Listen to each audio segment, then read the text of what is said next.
Estate team here at Berkshire Hathaway Home Service Ambassador Real Estate Company. My name is Mark Wehner II. So we jump on here every Wednesday, kind of give you a rundown what's going on in the real estate market over the last week. Happy that you're joining us and hopefully give you some good information here. So usually we want to start off with a quick tip. So my quick tip for today is when you're on our Champions Real Estate Team website, let me pull it up here as it pops up. So most people jump on. Sometimes I've had clients that they look at the mortgage calculators on other websites as well. So they're all kind of the similar setup. So if you look on our championsrealestateteam.com website, so you can search all your active listings and get your home valuations and things of that sort. But down here on the bottom right, as you go down here, you can search by counties and cities and things of that sort there as well. But we have this mortgage calculator, so you can plug these numbers in down here. So the amount of the loan, so depending on what your loan amount is, you're going to put that number, not the purchase price, but what the loan amount is, and plug it in. Interest rate, 30 years, we're doing a 30-year, 15-year, and get your estimated monthly payment. So the estimated monthly payment, the thing I want to make sure that my tip is here is that basically that is the principal and the interest payment only. That does not include property taxes and your homeowner's insurance. So I've had clients in the past say, "Hey, Mark, we want a house up to, $400,000. We're comfortable with that house payment." And I'm like, "Okay, well, have you talked with the lender?" "No, we just use the mortgage calculator." I'm like, "Well, let's make sure we talk with a mortgage lender or myself or one of us here at Champions Real Estate Team, because we can figure out what those, get a couple examples of that price point that you're looking at and figure out what the property taxes are." Property taxes are anywhere from about 2% to 3%. Depending on new construction, you're going to be in that 3% of the assessed value of it. So if, like with a $300,000 house, you're probably going to be right around, $6,000 to $9,000 on property taxes. So you divide that by 12, add that to your monthly payments, you're going to be $500 to $700 additional than what we see here at this 1996 number. Remember, that's the loan amount, so that would be how much that you have there for the loan amount. And then on property insurance, homeowners insurance, that is also going to need to be factored in that monthly payment. So what I'm getting at is, here's the best thing you can do is, chat with one of us here at Champions Real Estate Team or a local lender that can help you out and get that exact purchasing power for you. So rather than just, "Oh, hey, Mark, I'm comfortable with, let's say $2,000 a month on a monthly payment. Let's go look at, $400,000 houses." Well, that $400,000 price point may not be all encompassed in that $2,000. You may have to account for that property taxes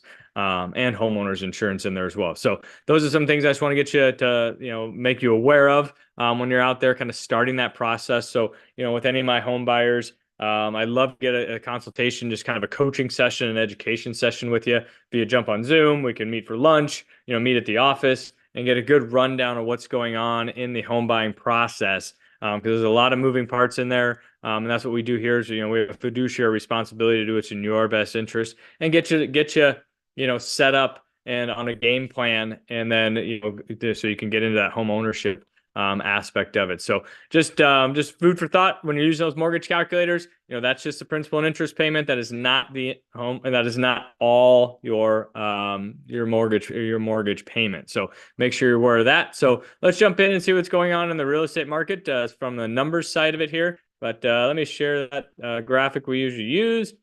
So it just pulls up here for everybody. So see pretty good activity, in the market over the last 7 days. So we had 586 new listings go live in the last 7 days, which is quite a few. So the previous week we were at 520, 514, 450 the last kind of 4 weeks or so. So we're seeing a pretty good increase in new listings going active.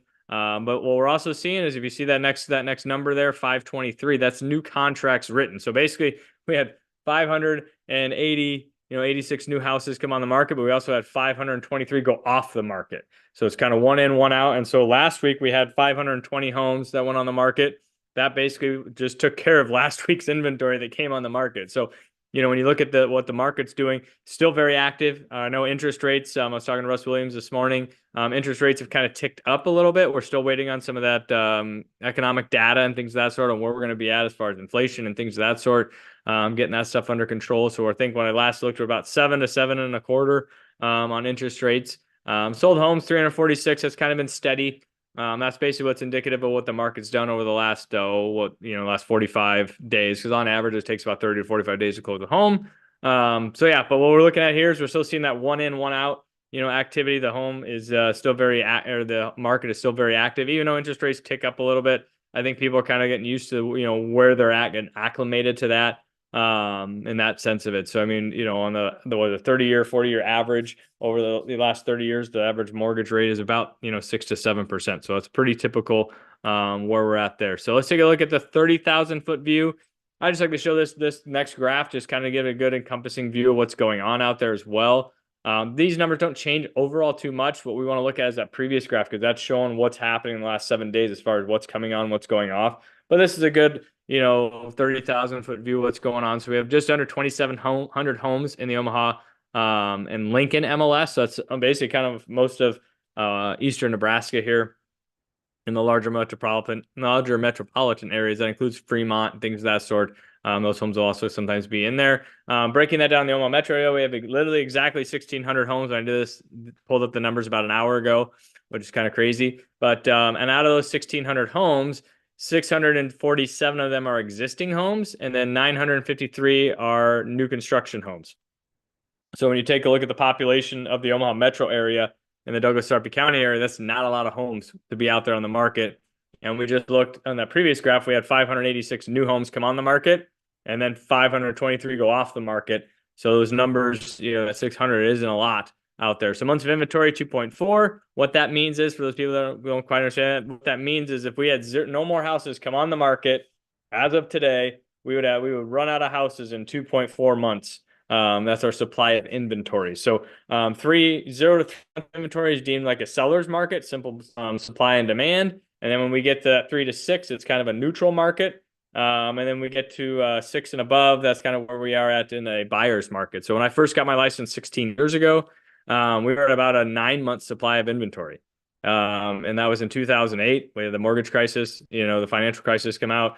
And we said we have 2,700 homes in the Omaha and Lincoln MLS.